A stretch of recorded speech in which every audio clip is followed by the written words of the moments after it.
Good morning, students. Today in the class, we will study education in Vedic period. This is the first chapter of this unit, and इसमें हम देखेंगे कि वैदिक कालीन युग में शिक्षा किस प्रकार की थी।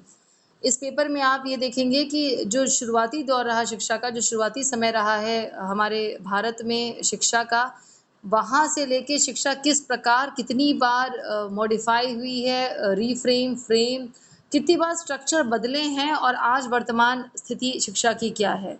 तो एक ये पूरा जो प्रोसेस ऑफ एजुकेशन है, process of development of education है इंडिया में, वो हम इस पेपर में स्टडी करेंगे। तो let us start this education in वैदिक पीरियड को अब हम शुरू करते हैं। जो एंशियंट एजुकेशन थी वो वेद से ली गई है। वेदास के बारे में आपने सुना होगा। जो वेद होते हैं 4 प्रकार के वेद हैं, ऋग्वेद, सामवेद, यजुर्वेद और अथर्ववेद। ये जो 4 वेद हैं, इन्हीं से शिक्षा व्यवस्था एंशियंट इंडिया में रही है।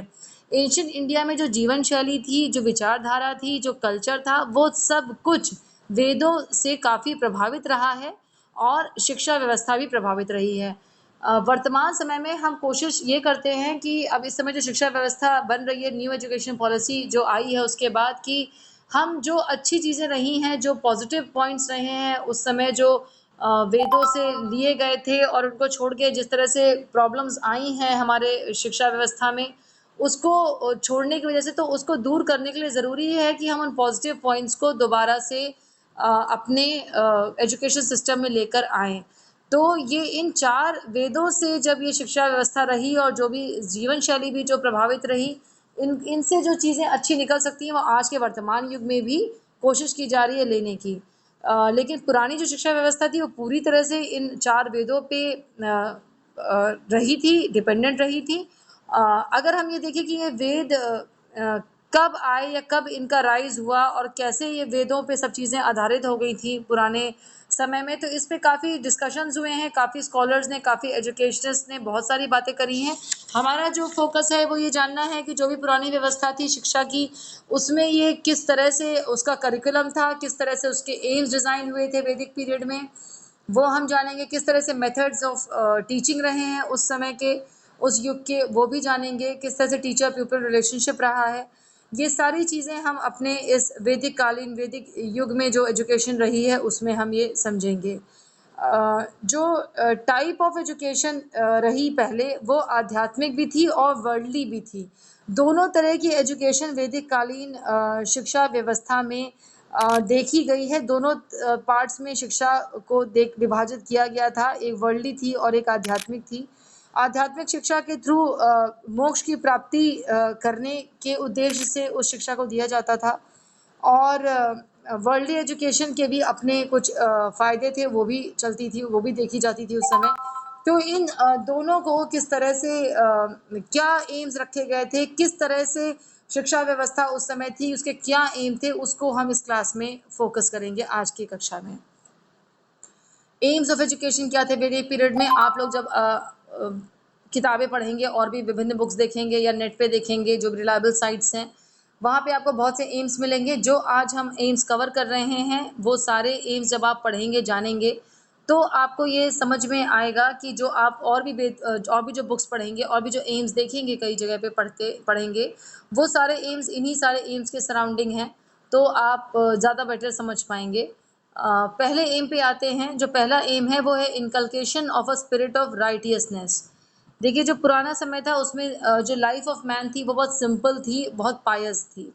राइट रहना, पवित्र रहना, मतलब अपनी बातों में करेक्ट रहना, सही रहना, गलत काम ना करना, और बहुत ही सिंपल लाइफ को जीना, यही पुराने समय में इस तरह की ज़िंदगी थी। और ये बहुत एक इम्पॉर्टेंट एम रहा है उस समय की शिक्षा व्यवस्था का, कि इस तरह की शिक्षा हो जिसमें कि बहुत ही इंसान जो भी जो ह्यूमन है वो अपनी ह्यूमैनिटी को समझे, ह्यूमैनिटी को जाने, राइट रहे, अपने कर्मों में गलत ना करे, अपनी ड्यूटीज़ को प्रॉपर्ली परफॉर्म करे, और बहुत ही अटेंशन और डिवोशन के साथ वो रहे और चले।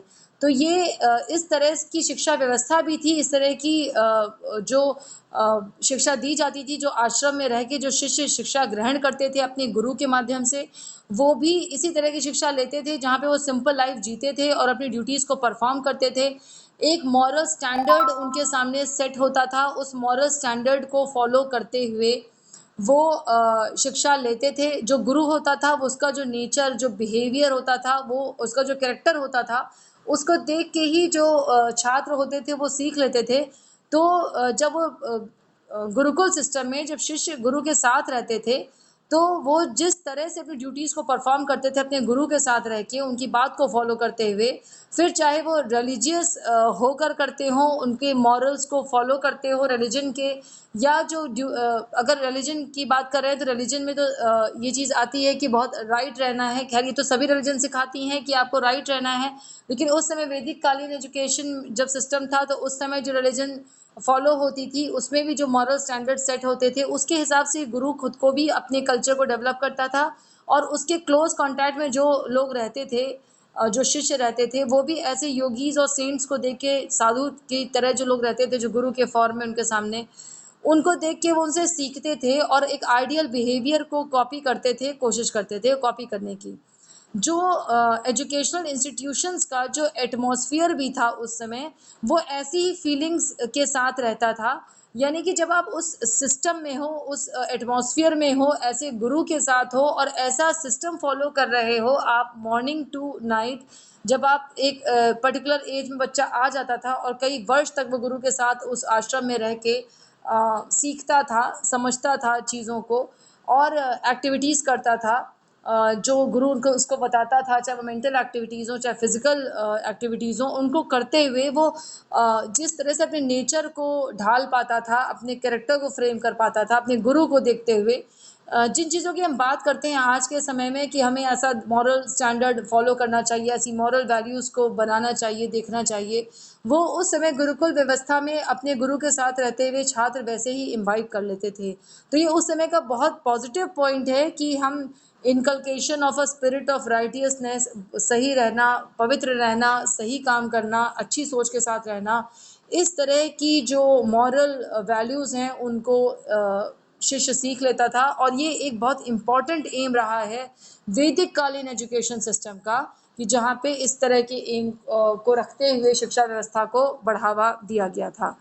दूसरा है aim preservation and spread of ancient culture.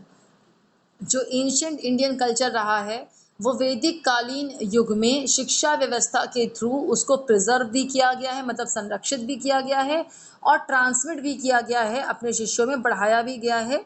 क्योंकि जो एंशिएंट इंडियन कल्चर है वो बहुत रिच था, उसमें बहुत सारी ऐसी चीज़ें, ऐसे चीज़ें थी जैसे आज वर्तमान में जो समस्याओं से हम उलझ रहे हैं, जूझ रहे हैं और प्रॉब्लम्स को सॉल्व करने की कोशिश कर रहे हैं, वो उस समय अगर उस कल्चर को अगर हम देखें तो बहुत सारी चीज़ों को तो शिष्य वैसे भी सीख कर गुरु के साथ रह के उस कल्चर को फॉलो करते, कई समस्याओं में आते भी नहीं थे, समस्याओं में आते भी थे तो उन डिफ़िकल्ट सिचुएशन से निकल पाते थे। क्योंकि जो उनके साथ जो टीचर्स होते थे वो इस टास्क को बहुत अच्छे से परफॉर्म कर लेते थे कि वो कल्चर को मेंटेन करते हुए, उसको प्रिजर्व करते हुए, मेंटेन करते हुए ट्रांसमिट करते थे।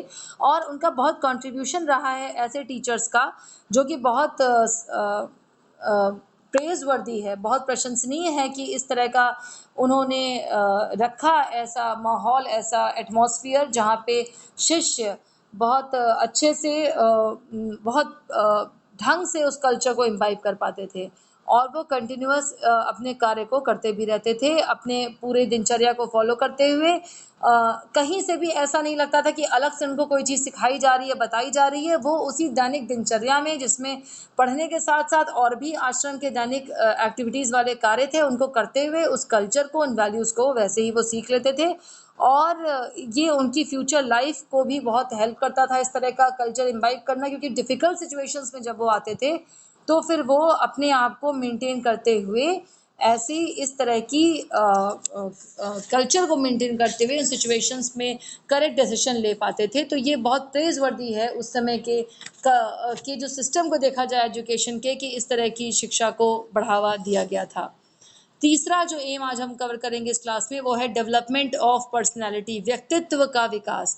इस पे भी बहुत फोकस है प्रेजेंट सिस्टम ऑफ एजुकेशन का भी, लेकिन पुरानी व्यवस्था अगर हम देखते हैं, एंशिएंट सिस्टम ऑफ एजुकेशन देखते हैं, तो उस समय भी all round development of personality पे फोकस था। आज की व्यवस्था में भी all round development of personality पे फोकस है। अब इसकी बात करते हैं, इसके लिए हम एम्स बनाते हैं, लक्ष्य बनाते हैं। तो ये जब हमारी शुरुआती समय था जिसको हम अभी पढ़ भी रहे हैं इस समय, वैदिक कालीन युग जिस शिक्षा व्यवस्था को लेकर चल रही थी, वहाँ पे भी डेवलपमेंट ऑफ पर्सनालिटी पे बहुत फोकस रहा है। गुरुकुल सिस्टम ऑफ एजुकेशन जो चलता था, उसमें जो टीचर्स हुआ करते थे, गुरु हुआ करते थे, वो उनका डेवलपमेंट ऑफ पर्सनालिटी पे बहुत फोकस होता था। इसके लिए कॉन्स्टेंटली वो उन्होंने वर्क करते थे, काम करते थे। उनके जो मेथड ऑफ वर्क थे, जो तरीके थे काम करने के, अपने शिष्यों के साथ रह के जो जिस तरह की व्यवस्था को वो चलाते थे, वो बहुत प्रेज वर्दी है अगेन, क्योंकि डेवलपमेंट ऑफ पर्सनालिटी बहुत प्रॉपरली हो जाता था।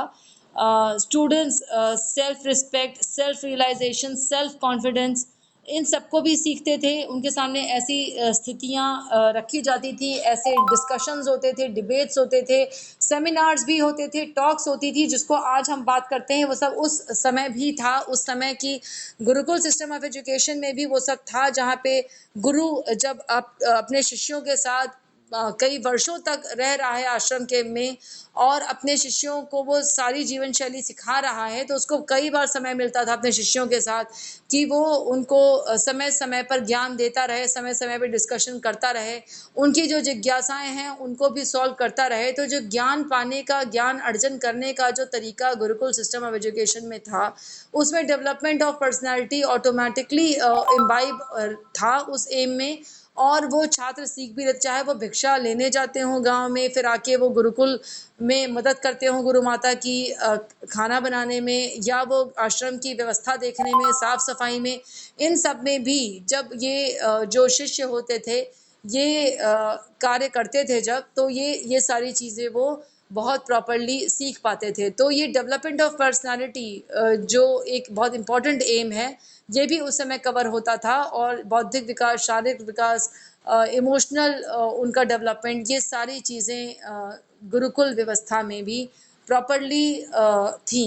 तो ये 3 एम्स हमने आज क्लास में अभी तक की कक्षा में ये देखे। इन 3 एम्स, ये जो तीनों एम है बहुत इंपॉर्टेंट हैं। अभी आगे की क्लास में हम और भी एम्स को कवर करेंगे। इन 3 एम्स, ये क्योंकि हम जिस तरह से चल रहे हैं, इसको इसी तरह समझते जाइए वन बाय वन, क्योंकि जब आप इसको वन बाय वन इसको समझेंगे, तो आप पूरी व्यवस्था को समझ पाएंगे, उस समय की जो शिक्षा व्यवस्था रही है वो कैसी थी। ठीक है, तो अभी हम फिलहाल इस पे, इन तीनों एम्स पे थोड़ा सा डिस्कशन स्टार्ट करते हैं इस क्लास में, कि इन तीनों एम्स के बारे में अगर आपको कोई कन्फ्यूजन हो, कोई क्वेरी हो, कुछ पूछना हो, तो बिल्कुल ये सेशन ओपन है आपके लिए। इन तीनों एम्स पे फोकस करते हैं। पहले जो पहला एम है, inculcation of spirit of righteousness, दूसरा preservation and spread of ancient culture, और तीसरा डेवलपमेंट ऑफ पर्सनालिटी। तो इन तीनों में अगर आपको कुछ पूछना हो, तो आप बिल्कुल ओपनली आप अपनी क्यूरोसिटी और अपनी क्वेरीज को रख सकते हैं इस क्लास में।